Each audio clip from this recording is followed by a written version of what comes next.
Ja, góðir áheyrendur, ég held við getum nú flest okkar verið sammála það að hlýnun loftslags vegna losunar gróðurhúsalofttegunda sé eitt af stóru verkefnum þessarar aldar.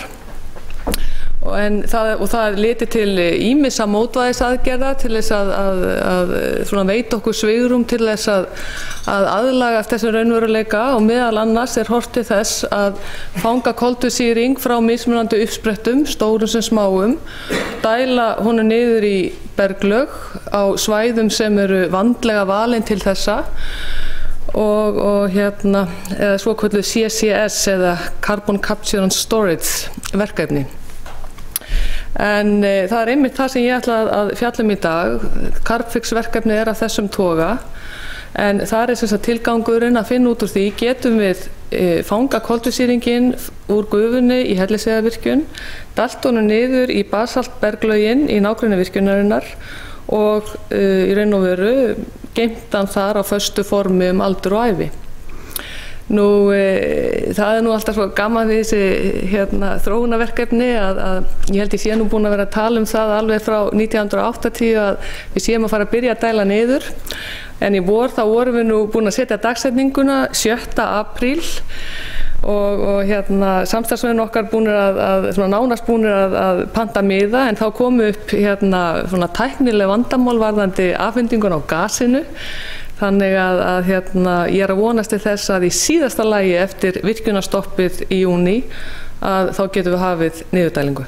En það sem sagt verið að leysa þetta litla vandamál. En að hugmyndina aftur, hér sjáum við Carbfix jöfnuna sem Wally Broker kynnti hér á ráðstefnu eða workshopi fyrir nokkrum árum.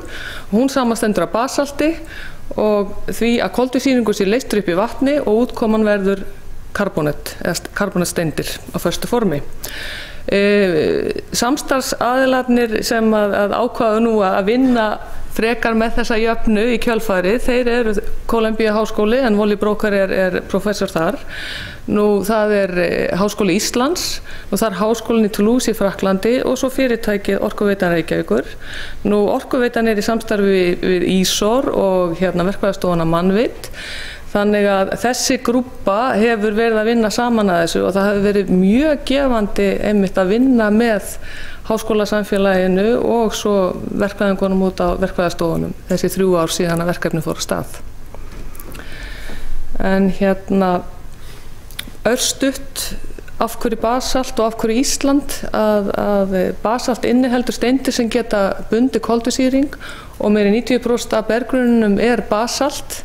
Þannig að þetta svona lógísk ástæða þess að farið út í rannsóknina hér á landi, en þetta ekki nóg. Það þarf að vera einhver búnaður til staðar og við Hellisheiðarvirkjun að þá þekkjum við svæði sem við erum að fara að dæla niður í mjög vel í tengslum við byggingu virkjunarinnar.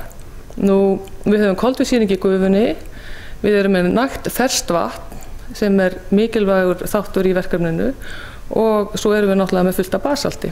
Og svo það náttúrulega mannskapurinn, og á síðasta ári þegar að við vorum að klára hönnun og að setja niður búnaðinn í borholur, að þá voru 80 til 100 mann sem að unnu að verkefninu. Þetta stór hópur og nokkuð mörg mannár sem hafa komið að þessu. Við erum þegar búin að útskrifa 1 doktorsnema og 2 mastersnema, þannig að það allt í fullum gangi hér. Þó svo við séum ekki byrjað að dæla niður. En bara til að mér finnst alltaf gott að rifja upp losun gróðurhúsalofttegunda frá okkur Íslendingum, en þetta eru 4 milljónir tonna á ári og við sjáum að af þessu eru 4% sem að verða til vegna framleiðslu á rafmagni og uppbytun húsa á Íslandi. Ef við horfum svo á Hellisheiðarvirkjun að það losnaði 30 grömm af koltvísýringi á kílóvattstund, en þegar við berum það saman við kolaorkuverin sem að losa alltaf 1000 grömm af koltvísýringi á kílóvattstund, þá þetta lágar tölur. Þannig að við erum svo sannarlega með magnaðan orkugjafa hérna sem losar tiltölulega lítið af koltvísýringi. Hvað náttúran að losa og eldvirknin nú á fullu á landinu þessa dagana. og vísindamennir hafa sagt mér það að jafnaði losni 2 milljónir tonna af koltvísýringi á ári og þið sjáu það miðað við þessa 4 milljónir tonna þá það nú nokkuð lág tala sem kom mér á óvart því að manni finnst krafturinn í náttúrunni svo ofboðslegur, þarna hljóti hlutirnir virkilega að vera að gerast. En það var, jarðvísindamenn við Háskóla Íslands, þeir slóa á það að það hefði losnað í Gjálpargosinu 0,6 milljónir tonna. Þannig að það gefur okkur svona svolítið hugmyndum þessar tölur. En það að binda koltvísýringi í berglögum, basaltberglögum ekki neitt nýtt ferli. Þetta hefur náttúran gert á Hellisheiði í árþúsundir en við ætlum samt að herma eftir þessu ferli og koltvísýringur sem við ætlum að nota, hann í raun og veru kemur frá kólnandi kvikunni undir eldfjallinu sem þarna á myndinni. Nú hluti af þessum koltvísýringi bara losnar út í andrúmsloftið í gegnum gufuaugu og hveravirkni en hluti hvarfast við basaltið og myndar útfellingakápu ofarlega eða yfir jarðhitasvæðunum og þegar við borum í gegnum þessa kápu og niður í kerfin þá fáum við upp koltvísýring með gufunni og við ætlum að ná honum úr henni, dæla honum niður í jaðri jarðhitageymisins, jarðhitakerfisins og þannig að hraða þessum náttúrulegu ferlum. Þannig að þetta svona sagan á bakvið þetta, við erum að herma eftir náttúrunni og ætlum að reyna það. Nú, aðeins að gasinu, það búið að vera heilmikil umræða gastegundir en einungis 0,5% af gufunni eru jarðhitagös og stærstu hlutin koltvísýringur eða 85%. Nú svo höfum við töluvert af brennisteinsvetni sem við finnum hveralyktin af og restin eru metan og nítrat, hvað heitir það nú aftur, nítur og vetni. En brennisteinsvetnið hefur verið að valda okkur svona áhyggjum hjá Orkuveitunni þannig að það búið að reisa pilot gas skiljustöð upp við Hellisheiðarvirkjun og þar verður brennisteinsvetnið, það verður skilið frá gasstraumnum. Því verður dælt djúpt niður í jarðhitageymin, mun dýpra heldur en koltvísýringurinn frá Carbfix-verkefninu og brennisteinsvetni fer þarna með skiljuvatninu frá virkjuninni. En við þetta að skilja brennisteinsvetnið frá gasstraumnum verður til nánast hreinn koltvísýringsstraumur sem þá til fyrir Carbfix-verkefnið. Nú en við erum ekki bara að hugsa að nota koltvísýringi fyrir Carbfix-verkefnið því það náttúrulega hægt að nýta hann líka í annað. En það nú önnur ella. Nú, en það mikilvægt í upphafi að átta sig á því hvað kemur þetta nú til með að kosta allt saman. Og verkefnið var svo heppið að það var nemandi við Reistskólann sem útskrifaðist núna í janúar með mastersgráðu og hún skoðaði kostnaðinn og arðsemin við Carbfix-verkefni og við það að skala það upp. Og það kom svo sem ekkert á óvart að svona stærstu kostnaðarliðirnir í raun og veru þeir að finna rétta svæðið. Nú að bora borholur, þetta gríðarlega kostnaður við það, en einnig að hanna og setja niður búnað og svo mun vöktunin koma til með að kosta heilmikið. En þetta allt saman eru tölur sem Orkuveitan þarf að hafa í höndunum, þar að segja takist verkefnið ef við ætlum að fara í að skala það upp í iðnaðarlausn. En bara til að gefa ykkur dæmi kostnaðinn við að binda 1 tonna koltvísýringi, að þá sló hún Elísabet Ragnheiðardóttir á það að það væri 30 evrur á tonnið. Nú til þess að fá eitthvað út úr þessari fjárfestingu þá þarf sú tala nú að vera hærri en ef við horfum á markaðsverðið í dag þá það að sveiflast 12 evrur. Þannig að það þarf nú ýmislegt að breytast í umhverfum til þess að þetta verði arðbært en það tala allir það að verðið á tonni af koltvísýringi eigi nú einungis eftir að hækka. Þannig og þetta náttúrulega þróunarverkefni sem tekur eitthvað tíma þannig að við höfum nú ákveðið að halda allavega áfram með þetta. En hér mynd sem sýnir niðurdælingarsvæðið. Þið sjáu upp til hægri Hellisheiðarvirkjun, svo svona sneið niður í gegnum svæðið Þarna erum við með 9 borholur, djúpar og grunnar. Þetta hérna eru gömlu þrengslavegamótin, hérna er nýji vegurinn yfir Svínahraunið og niðurdælingasvæðið hérna. Nú, í berggrunnum er efra grunnvatnskerfi, nær niður á 200 metra, svo erum við með þétt móbergslög og svo neðra kerfið, þar sem við ætlum að dæla koltvísýringnum niður.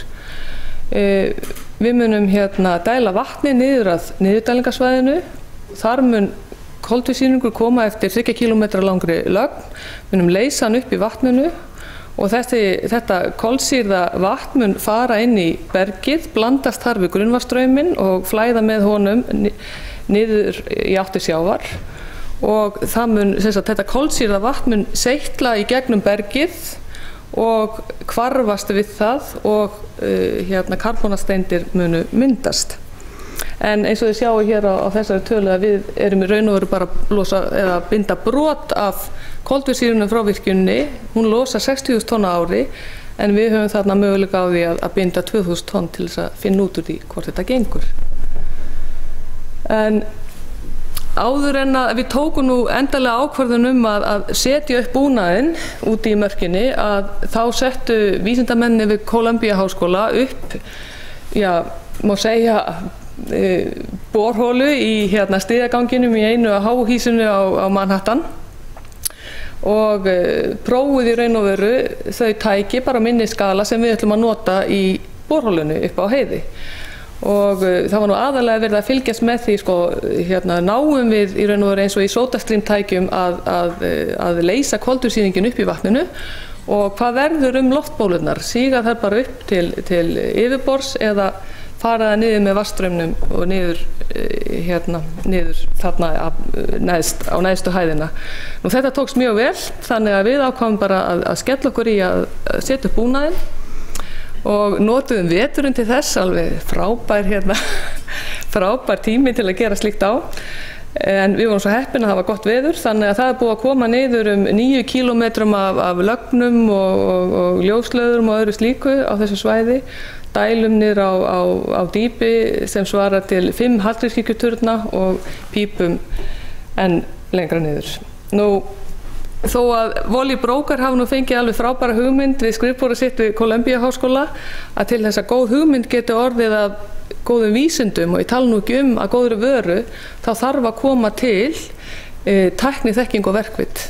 Og þar komu starfsmenn Orkuveitunnar að og unnu gríðarlega gott starf í vetur við að koma búnaðinum fyrir, þannig að í raun og veru Carbfix-verkefni er tilbúið til þess að taka við gasinu.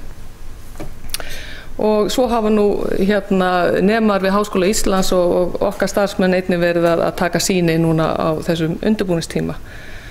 Þannig að og það hefur það gengið ágætlega. Mér langar til að örstutt að minna á öryggismálin. Það er mikilvægt þegar farið er út í svona verkefni að undirbúa sig vel, finna rétta svæði eins og ég er búin að segja, þróa líkön sem að henta fyrir svæði því við þurfum að spá fyrir hvernig hlutinni gerast þarna niðri, hversu vel gengur að mynda karbónasteindir og það þarf að hafa samráð við marga aðila og það þarf að fá leyfi hjá umhverfisyfirvöldum. Nú, stór hluti í öryggismálunum er sá að við leysum koltvísýringinn upp í vatninu. Þannig komum við í veg fyrir að hann leiti til yfirborðs og einnig að þá verður í raun og veru þetta kolsýrða vatn, það hvarfast vel við basaltið. Þannig að hraðinn á mineraliseringunni eykst. Og það er mikilvægt að vakta þetta, það verður mikilvægt að kynna hvernig vel tekst til og einnig niðurstöður vöktunarinnar munum við nota til þess að fínstilla líkönin og niðurdælinguna sjálfa.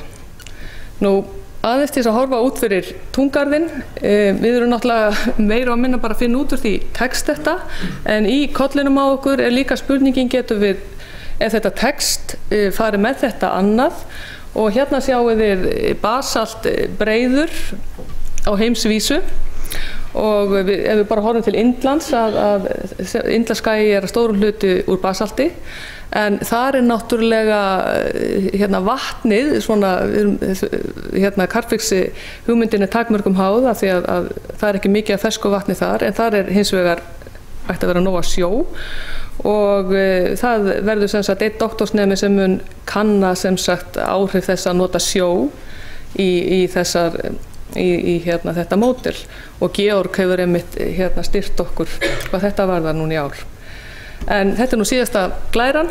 Nú ef vel tekst til með niðurdælinguna núna með hækkandi sól, að þá Orkuveitan, henni svona umhugað að finna út úr því getum við reist nánast koltvísýringsfríar virkjanir, en við höfum séð það á undanförnum 3 árum að hvernig svo sem þetta verkefni fer, að þá hefur þarna orðið til heilmikil þekking og reynsla við það að koma niður búnaði og þróa módel og annað slíkt sem að mun nýtast undir öllum kringumstæðum. En við erum sem sagt í Orkuveitunni og vonast til þess að geta lagt inn á basaltbankann okkar lager af losunarheimildum, og en svo náttúrulega stóra spurningin unnt að nýta Carbfix aðferðina annars staðar. Takk fyrir.